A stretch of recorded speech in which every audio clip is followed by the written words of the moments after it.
Hi, I'm Pam Rocker. And I'm Stéphane And we're here today in the Sidewalk Citizen Bakery to talk to you about pie.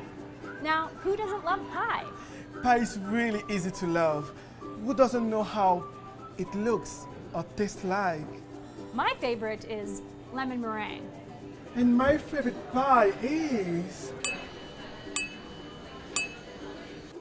every pie. We're using the acronym PIE, P-I-E, to talk about what affirming faith communities look and feel like. Public, intentional, and explicit. Pie. Now, let's talk about what we mean by affirming. Oh, right. I was getting distracted by pie. Some churches may say, we're already welcoming, so why would we need to become affirming?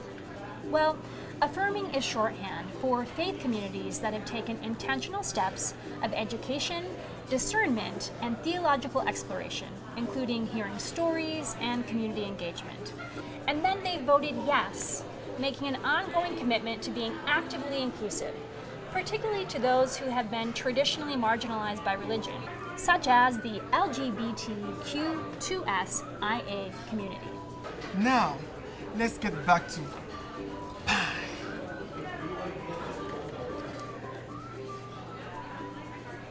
Affirming is a great word, but how do we go about being affirming? What does it look and feel like? And how do we measure how we're doing and where we can grow? Starting with P for public, which means how is your community being public about what they believe, who they support, and what inclusivity means for them. Let's dive into the public, because whether you're officially affirming or on your way, we have some tips for you. We've gathered stories from people and churches from across Canada, and we're here to share some ideas about how we can all live into pie.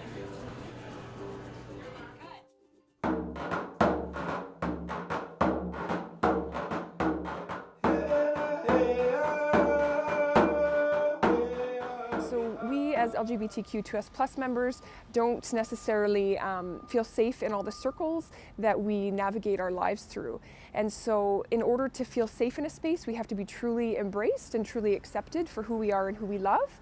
And that includes some work on the part of faith communities in terms of being very public, intentional, and explicit about their desire to welcome us in and their acceptance of us as who we are and for who we love. The Affirming Church, to me, has members of the queer community within it, holding positions of significance within the church itself, a space where individuals in the LGBTQ2S+ community feel safe among other individuals who are also in attendance with that faith community, and where people are free to show up as their true and full authentic selves.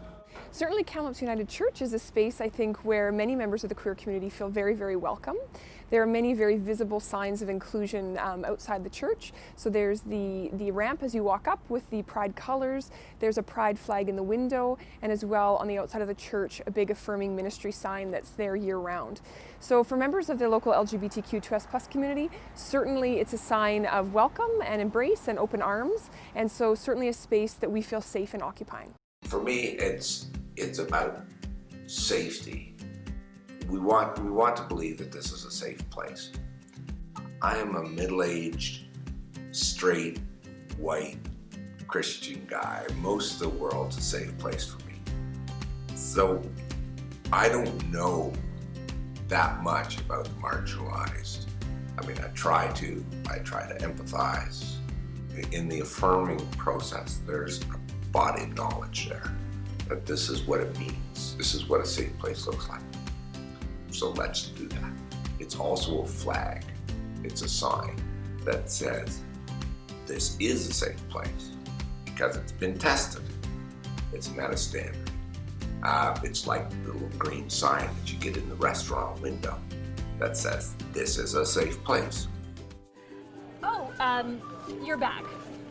Now that we've seen some public examples, let's take a look at the I in our pie. I is for intentional. Many people and groups, churches included, assume that gender and sexual diversity are fully accepted, so no special efforts are needed. Sadly, this simply isn't true. Most discrimination against the queer community is still religiously motivated, and affirming churches are rare. So those who are affirming need to express radical love with intention. They should be deliberate in their process of dialogue, education, and celebration as an ongoing part of their ministry. These things done with intention can be transformative and can keep your ministry fresh and relevant. Let's take a look at an example of intentional. Well, we stay right here supervising the pie.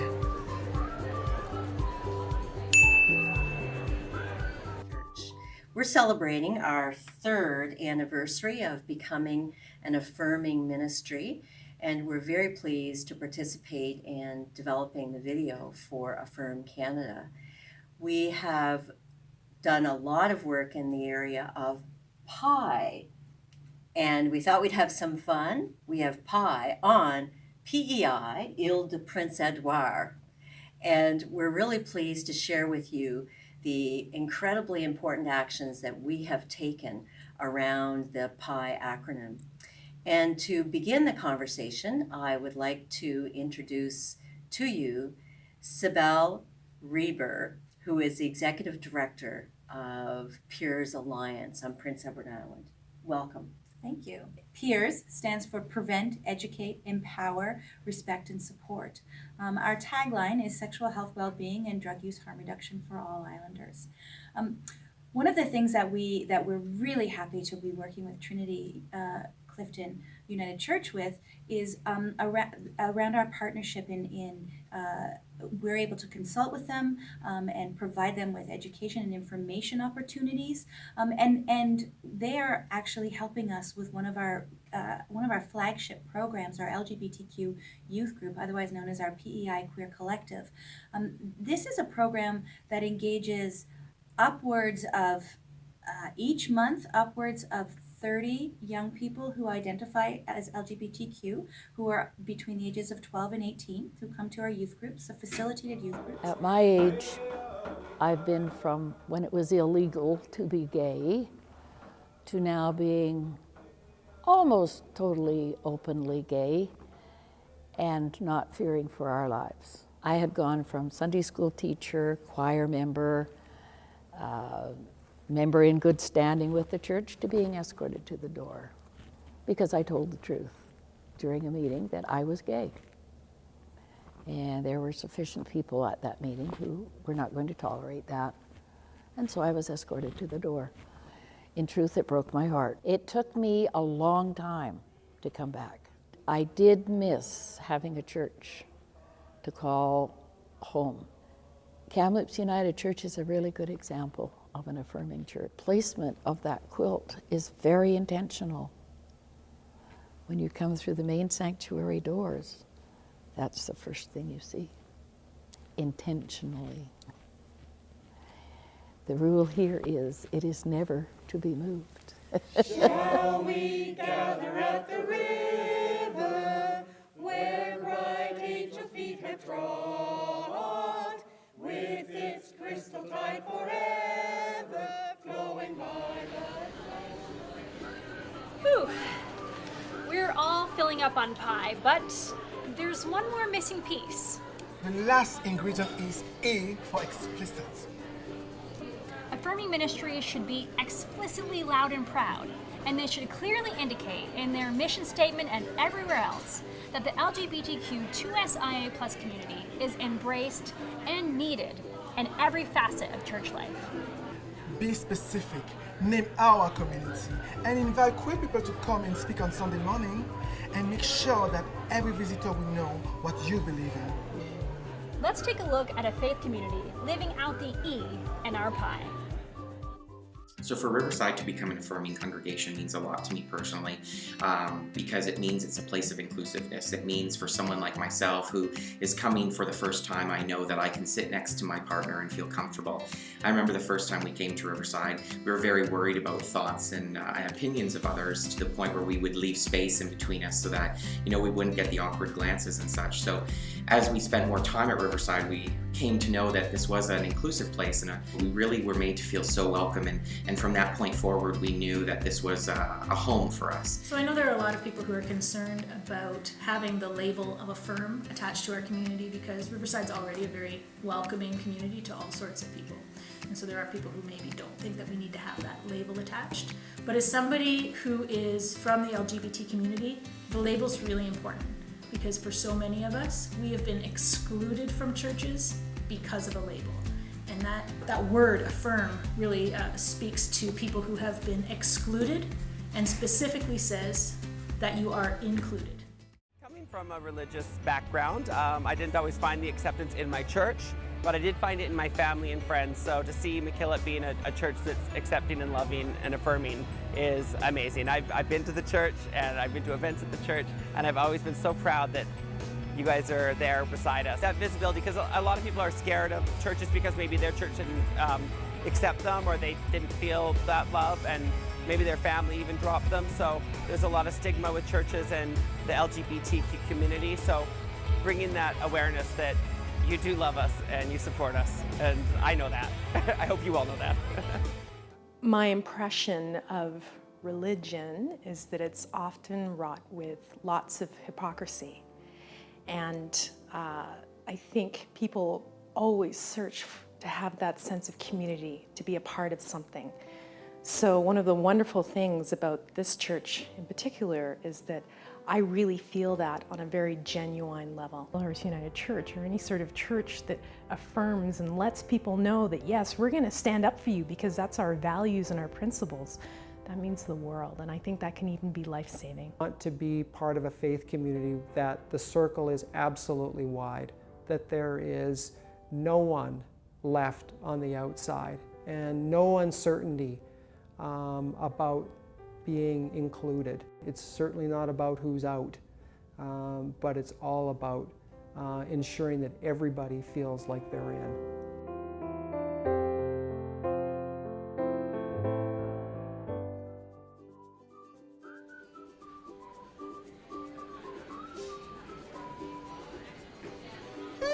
We are stuff. Full of pie and knowledge. Affirming ministries really make a difference. The impact of their public, intentional, and explicit presence is huge. It really matters to people, not only because it creates great communities, but because it's faithful. What else could we do? We can march to the Pride Parade. We can put up signs and symbols showing who we are. Start or continue our affirming journey, and partner with other ministries. And don't forget to celebrate National Affirming Pi Day every year on March 14th. 3.14 Pi Day. Get it? This has been delicious. And easy as, well, you know. So let's celebrate Pi year round and give the world a taste of affirming. Do you think we should just have one more piece? Well, there's always space for one more.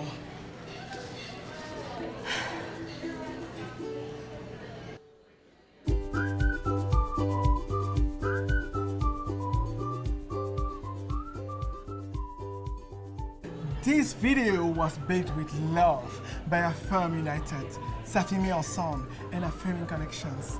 Affirm United, Ensemble is a cross-Canada movement that works for the full inclusion of gender and sexually diverse people in the United Church of Canada and in society.